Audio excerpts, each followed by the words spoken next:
All right, welcome to the Maximum Edge Sports Wagering Show. My name is John Santucci. Call me Tooch. I have Anthony in the sidecar, and we also have Game Day OJ from Houston giving us a little Houston sports report today. Rachel, thank you for coming on and joining us. Thank you for having me, guys. I'm really excited to be here. I saw your guest lineup this week is pretty awesome. Y'all got David Behrman too. I'm like, wow, I'm Yep. going on a podcast that gets David Behrman. That's special. David and I had a great show last Wednesday. He's coming back this Wednesday. Usually it's just me and him. Anthony's got bowling that day. He's a stud on the bowling alley. Oh, that's awesome. You gotta get out of the house one day a week. Did you messaged me one time? You were like one frame away from a perfect game or something. Yeah. Let's not remind me. I probably jinxed you on that one, but let's get right down to business. Talk a little NFL, man. Playoffs this weekend. Great games. 4 great games. Last night's game, probably the best playoff game I've seen in my life. Maybe at least in recent years, maybe the best game. That the last 3 minutes of the game induced seizures in a lot of viewers. But, Rachel, any big takeaways from NFL action over the weekend? What stood out for you? What'd you like? I know you had a good time watching the games. Yeah, I had a great man. I don't know if we will ever have another weekend of football games like this ever. Like, what could ever top this? The bar has been set so high. Like, no matter what happens next week, it's never going to top this. So all the games were awesome. Lost a little bit of money, won some money, profited. So I'm happy about that. I was so wrong about the Tennessee Titans. I was so wrong. Like, they made a liar out of me. I thought Ryan Tannehill had it in him. The dude hadn't thrown an interception, I think, in 7 games. And then he just comes and just, I've been holding all these in for 7 weeks. Let me just dump them all here on the Cincinnati Bengals. Like, the way that his defense set him up for success just blows my mind. How many times did they sack Joe Burrow? 9 times? I think that's a record or tied for the record in the postseason. Very close. Like, who gets sacked 9 times? And they even got a turnover off of Joe Burrow. You guys have the stud running back. You have the quarterback who's coming to, who's blossomed into a quarterback since he got with Mike Vrabel in this team. And then you finally had the big 3 all together, right? You had A.J. Brown. You had Julio Jones, who's a shell of himself, but whatever. And then you had Derrick Henry. This is all you could do? Like, the Bengals? Are you kidding me? My mind is just blown. I lost the most money on that game. I thought the Titans were the most dead lock this weekend. I was so wrong. But that was fun. And, all the games being tied late in the fourth quarter was fantastic. But you're dead right about the Chiefs and Bills game yesterday. That was fantastic. Are you guys upset about the overtime like everyone else is? I was on the over for that game. That was the lock of the week. But I was a little worried in the fourth quarter until they scored 24 points in 2 minutes. But I had my bet on the over for that game. But yeah, Anthony and I were on that same side. Titans and Bengals. We were on the Titans also. Derrick Henry coming back. I saw Joe Burrow play at Soldier Field against our Bears. Anthony and I are long-suffering Bears fans, and he didn't look that good. Actually, that was one of the teams that the Bears actually beat this season was the Bengals. But Anthony, any takeaways NFL weekend? Probably if you redo the Packers-Niners in warmer weather, Packers probably win the game. But I'm very happy with the Niners win. Won me a lot of money on that game. That Bills game, 13 seconds. I don't think I've ever had this feeling where I'm like, yes, go Bill. Yes, I got the over. I got the Bills. I'm like, whoa, hold up. 13 seconds. It's not over. It's never over. Patrick, all you need is 13 seconds. I mean, it makes me sick. 13 seconds. Patrick Mahomes, that's all he needs. I know.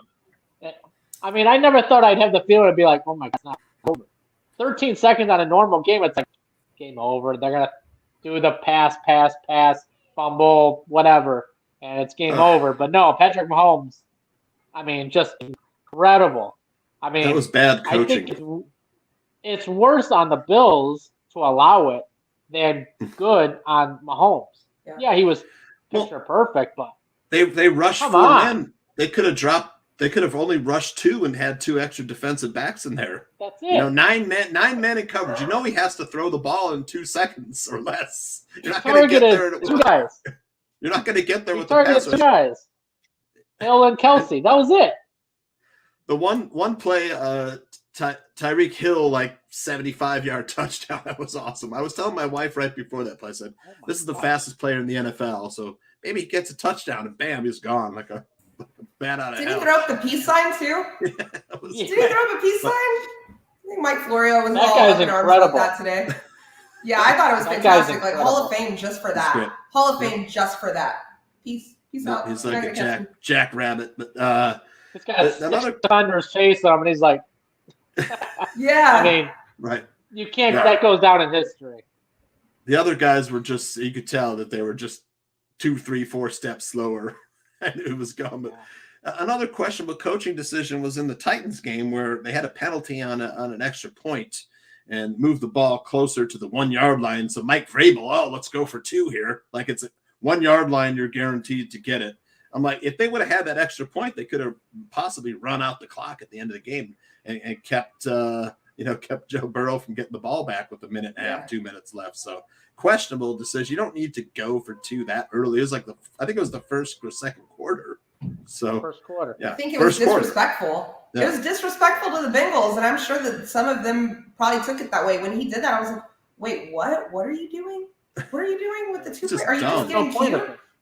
Yeah, is this a scrimmage for you? Like, are you just practicing with the Bengals, trying to get ready for whenever you face the Bills or the Chiefs? Like, that's kind of how it felt to me. And it's weird, not necessarily about that decision by Vrabel, but kind of felt like with the Chiefs all year, and even going into last year, whenever they play a bad team, I always like to take the bad team to cover whatever the point spread is, especially if it's really big, because I just feel like they play up and down a competition, or maybe they're overlooking somebody onto the next one down the line. Because look at who all the Titans have beaten this season, right? They beat the Chiefs, they beat the Bills, they beat somebody else, I can't remember who, but the Rams, yeah, they beat really good teams, and they were always, even if over the past 2 years, even if they don't beat a really good team, they're really, really competitive.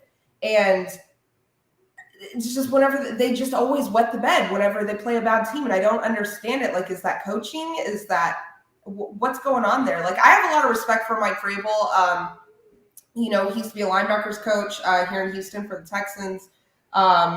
Really smart guy, really, really smart guy. And just weird hiccups like that for his teams. It's very confusing to me. I think he just overthought it. I mean, that early you don't need to make decisions like that, because that 1 point came back to haunt him at the very end of the game. So, but even what about the 4th down on 4th inches? He just ran Derrick Henry, and that had to be the slowest 4th down run play I have ever seen in my life. It was like slow motion. He had the whole defense on the other side of the line, and it's tackling him. I mean, can you make it any more obvious that you're going to run up the middle? Can you do anything more creative? Look what the Bucs did on 4th and 1. You thought Brady was going to do a quarterback sneak. No, Leonard Fournette goes to the right side. Easily could have gotten tackled for a loss and probably game over. But no, he ended up scoring a touchdown. But no creativity, no nothing out of the Tennessee coaching. So between coaching and Tannehill's bad decision making, it was a mixture. It was a disaster. Now people are talking about Aaron Rodgers possibly to Tennessee. Like, that'd be interesting, right? But now Titans fans are suddenly, I guess I was listening to Clay Travis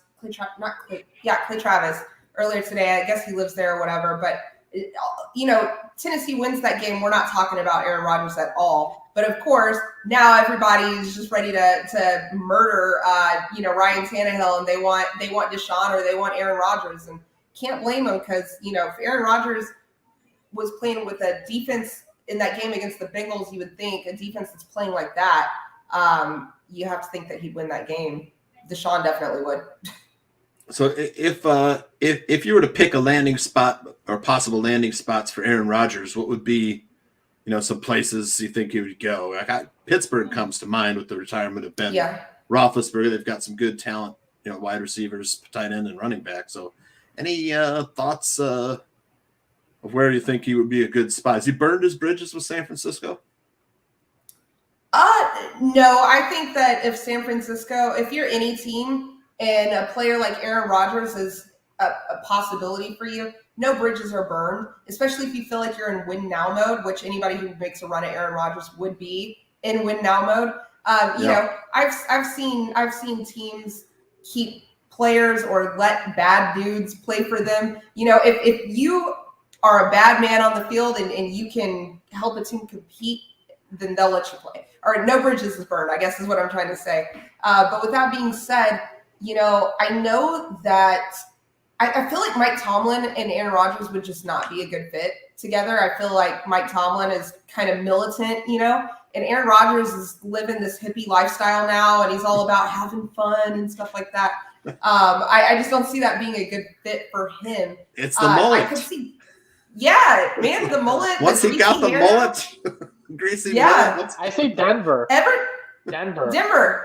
That's what I was going to say, Denver. And I believe they're interviewing Green Bay's offensive coordinator right now. There you go. So nice. This could be the smartest thing. At first, I was like, really? You're going to go and potentially hire Green Bay's offensive coordinator? Like, really? And I can't even remember his name right now. But then I thought about it, and I was like, this could actually be the smartest thing I've ever heard of as far as coaching decisions go. Because if Aaron Rodgers really likes this guy, then it's a package deal. You make a huge run at Aaron Rodgers, but in doing so. So it could be. Is his name Joe Lombardi? Is that the offensive coordinator of the Packers? No, I don't think so. Can't remember. It's a much more simple. It was like a last son name, of but not quite as somebody. Italian. Well, we got you here. Let's talk. Spot. Yeah, Denver, Pittsburgh, Tennessee. They got weapons at wide receivers. Great defense. Just they've been lacking a quarterback for the past 5 years. I mean, right. Since Peyton Manning retired. Yeah. Longer. I was just in Denver, and I went to that Chiefs-Broncos game and watched them. They had nothing to play for at all whatsoever, and I think it was a 4-point loss to the Chiefs, but they had a lead for quite some time in that game. That is a really fundamentally sound team with good young wide receivers. You've got you can run the ball, good offensive line, and a stellar defense. I mean, just stellar defense. So if I'm Aaron Rodgers, that's where I want to go. Plus, he's like a hippie now. You can smoke weed there. You go live your best life in the mountains. I feel like that is the place for him right now. Him and Shailene Woodley. Yeah, right. 1,000%. Are they still dating? I think they're married. Oh, are they? I didn't know they that. make their own shampoo and deodorant and stuff. It's really hippie-ish over there now. He's changed a lot. I feel like. That is so granola. Yeah, exactly. Well, let's talk a little Houston Texans football while we got you here. I want to get your thoughts on Deshaun Watson, of course. What does his future hold? And what do you think of the Davis Mills? Oh man, Davis Mills. So it's kind of a running joke here on my the TV show that I do and the radio show. I kind of play this character now where I'm a Davis Mills truther. I don't really know if I truly believe what I'm saying, but I just say it all the time. I'm we call it Mills Mafia, and it's a whole thing now. We have a nickname for him, Young Stanford, where he played in college. I'll tell you this. When the Texans took him with their first pick of the draft in the 3rd round, there was a lot of confusion here by the fan base and the media. I had actually kind of right before the draft kind of studied his film, what little film I could find of him for what little he played at Stanford, and I was actually really impressed with him. And now I have to give a little bit of leeway to the fact that, okay, he's playing against Pac-12 defenses, not very good. He's playing at Stanford. I don't know. But I thought I could see some talent in there, and I saw some mobility. He's, sneaky athleticism, as they call it. But I think he's got potential. Is he going to be such a diamond in the rough that he's like Tom Brady? No. But I think that if you give him something to work with and some good coaching and some stability, I think he could be good. I actually predicted that the 49ers were going to take him. I never thought that they were going to take Trey Lance. I was super wrong about that. But I thought he'd be a really good fit in that type of offensive system with the play action He ran a lot of that at Stanford, like the play action, the bootleg out, the whole offensive line's pushing left and you bootleg out right and then either run for it or throw the deep ball. Like he did a lot of that stuff in college, and I thought Shanahan would be a great fit for them. Obviously, it didn't happen, but David Coley was never meant to be the fixer here in Houston. He was kind of a stopgap. And frankly, honestly, I think one of the few people in the world that was naive enough to take the job, because it was just walking into a train wreck. But I think that if we can get some stability around him, an offensive line around him, and just some more offensive weapons other than most underrated wide receiver in the league. I don't know why I'm just drawing a blank right now. For the Texans, Cooks. So I think that if he could get just a few more pieces, I really do think he has some talent. I don't know if the front office agrees with me on that. And I don't know, so much of what a young quarterback's future rests in the system that you're put into, like the stability in the front office, the stability with the coaches, and being put into a good system. It's so important. And we could just be stunting what could be a good career. We could be stunting that growth here in Houston. I don't know, but I think he's got some potential. What do you guys think? I don't think he's a starting quarterback. I think he's nothing more than a backup. Because just picture him playing against Josh Allen. Picture him playing against Patrick Mahomes. I mean, it's a mismatch. I mean, he cannot go toe to toe with those two quarterbacks, especially if he's going to be. I mean, those two guys are young. They're going to be quarterback for the next 10 years each. So if Houston is going to want to get anything going, keep them in for a couple of years, then draft a quarterback. Unfortunately, there's no quarterbacks coming out this class. Maybe another year. The guy out of Pickett. Kenny Pickett. Oh yeah, I forgot about it. Yeah. I like him. Yeah, I know he's solid, very solid. I forgot about him. Louisville's quarterback too. I think will be a top pick. But I wouldn't want no Bryce Young. Bryce Young is another Jalen Hurts. Yeah.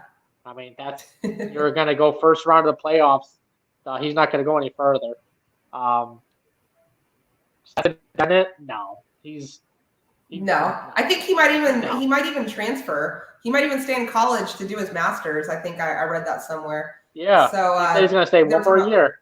Yeah. It's going to be Georgia football one more year. But I mean. I am no believer in Stetson Bennett. The only reason he won last year was because of the defense. Outside of that, he had no future. Yeah. He just got, completely lucky in my opinion. And I think he knows that too. So that's probably why he's working on that master's now. Get it while you can, man. Yeah. I think Davis Mills a rookie, right, this year? So, the jury's probably still out on him, He had a couple games at the end of the year. It was okay.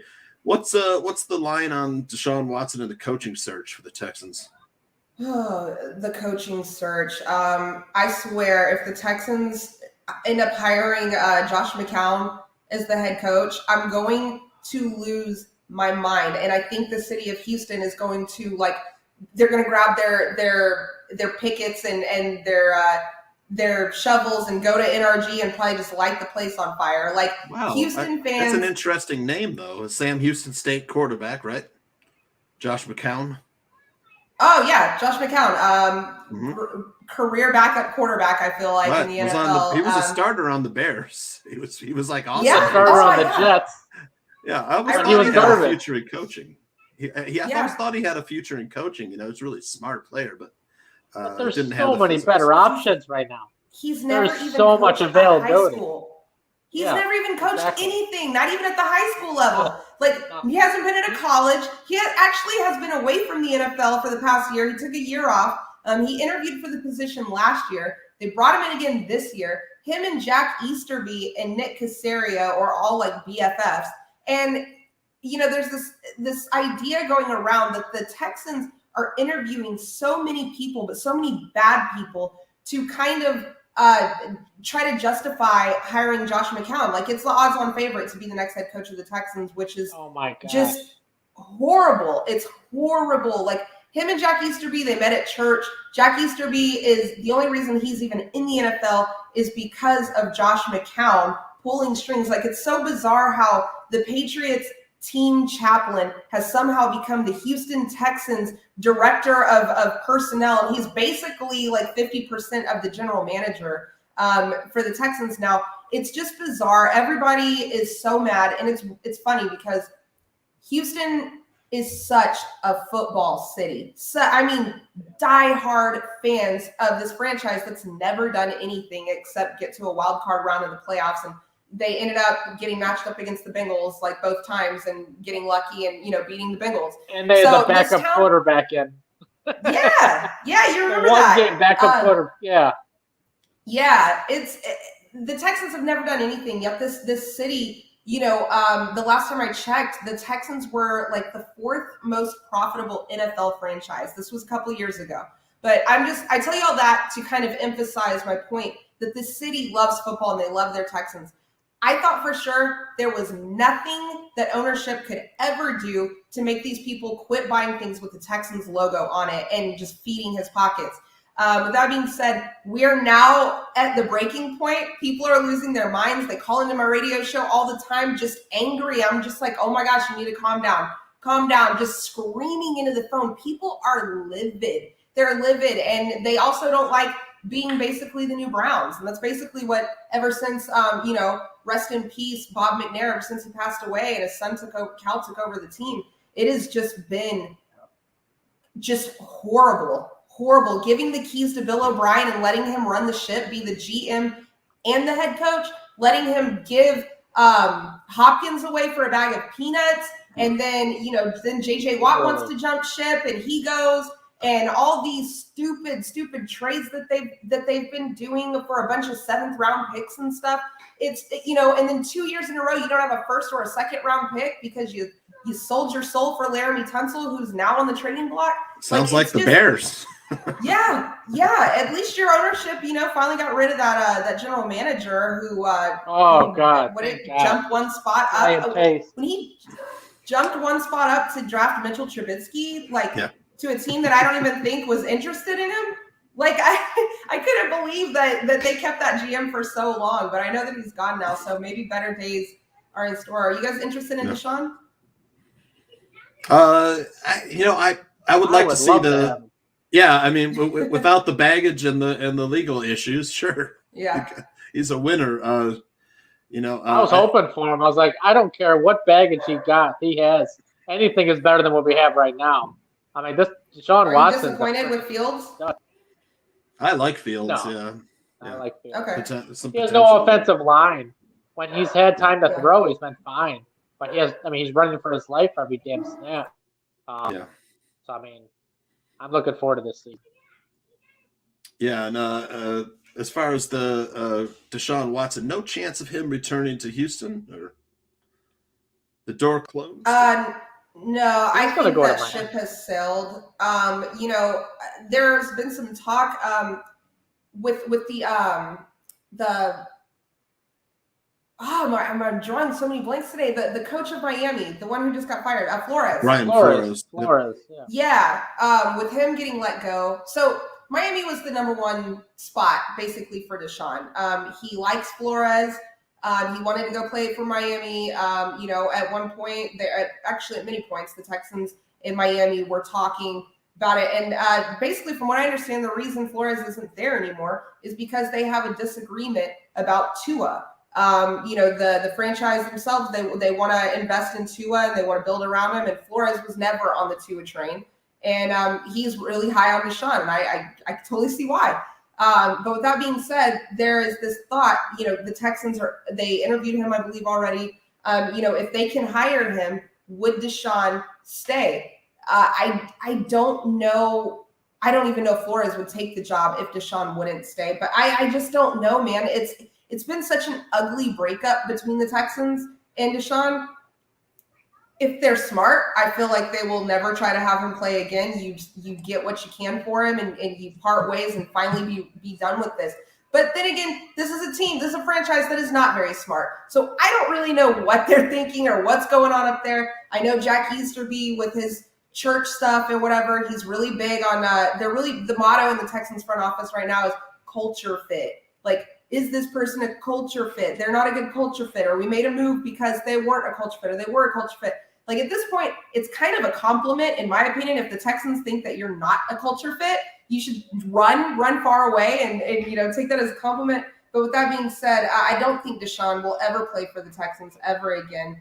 I think that he'll be hopefully traded, before the draft, but he's got to come to a settlement with these 24 women, like 24. I don't think there will ever be criminal charges. I don't think he'll be indicted. But he does have to get this monkey off of his back for sure before anybody's going to give the Texans what they want, which is, they're setting the price at 3 first-rounders.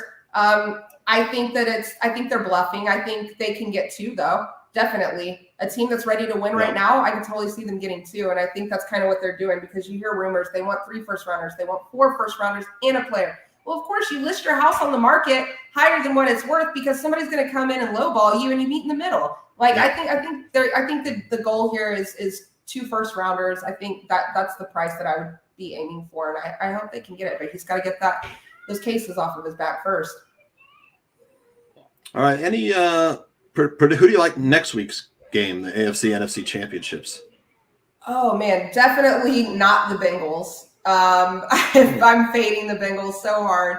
I don't even think that they should be there. I just think the Titans completely gave that game away. I think Joe Burrow is the truth. I love him, and if I was a player, I'd run through a wall for that dude, man. But as far as right now is not the moment for him. So I'm going to fade them. Sorry about my dogs barking in the background. But yeah, I'm fading the Bengals, and then moving with the Rams. I'm riding the Rams. I'm riding the Rams all the way to the Super Bowl. I think this is Matt Stafford's time. I think he knows it. I know he's in I think he's 36 years old. And in quarterback years, I guess nowadays the bar is raising. That's not really old anymore in quarterback years. Every other position on the field, that's really old, but not for a quarterback. But with that being said, the Rams, they went all in, and they got a bunch of really good players to go with him, and it's his time. I've been a Matt Stafford truther forever. So I'm excited to see the guy finally get his chance to do what he never had a chance to do in Detroit. So I'm going to ride the Rams all the way to the Super Bowl. I think they win it all. Wow, nice. The 49ers just seem to have their number. Anthony, I think you're on the Niners. I know you're. I'm riding the Niners all the way to the Super Bowl.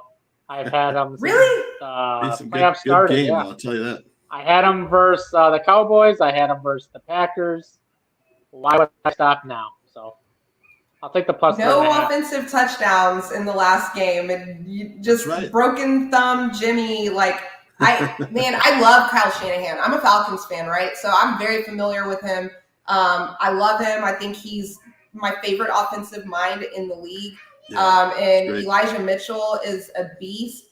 But I think at the end of the day, whenever it comes down to these really, really, really big games, I think the better quarterback wins. Especially whenever you have 2 really good quarterbacks, I always take the better passer from the pocket more than I do like the quarterback that can run around and make big flashy plays on their legs. I just think Matt Stafford is too, man. I love the Rams. If the Rams don't beat the 49ers, if they don't beat Jimmy Garoppolo and the 49ers, like, just quit. Matt Stafford should just retire. Like, I'm not trying to sleep on the 49ers at all. It's a good defense. It's a great team. Shanahan's a freaking genius, and he gets the most out of his players. I remember when he had Nick Mullins throwing 4 touchdown passes in a game not that long ago, and everybody's like, who is Nick Mullins? Like, he just does that. He gets the most out of his players.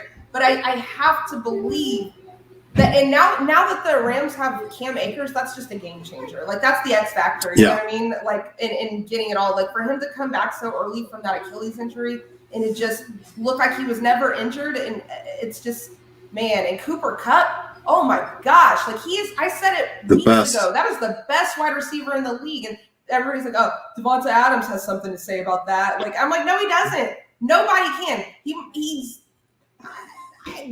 The dude, the ball's going to him, and he just does nothing but get open and catch it. It's mind-blowing to me. And Matt Stafford is really, really good. I mean, he was doing the sidearm, no-look passes before Pat Mahomes ever was, but he played in Detroit, so nobody was watching and nobody cared. Like, Matt Stafford, I think, is one of the most underrated quarterbacks, like, of my adult life. And him and Tony Romo, man, I give it to them both. I think they're both just so underrated. Obviously, Matt's still in the league, though, so I think if they don't win it all this year, just retire. You're done. You had it all. You have every weapon, every tool anyone could ask for. You have it. Go win it all. All right, you heard it here. We've taken enough of your time. We're already over. We usually do 15 minutes. We stayed. It's 30 minutes with Rachel here. Well, can you come back another time and maybe talk some basketball with us? Absolutely, yeah. Okay. Once that, anytime you guys want. All right. Great. All right. Well, thank you much. Thank you, and we'll see you next time. Thanks for listening, everybody. Thanks for being here, and good night.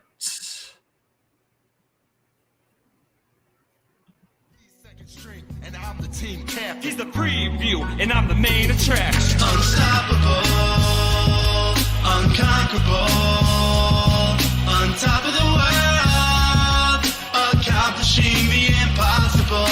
Unstoppable, unconquerable, on top of the world, accomplishing the impossible. Invincible hustle, mighty desire to conspire, to transpire, to be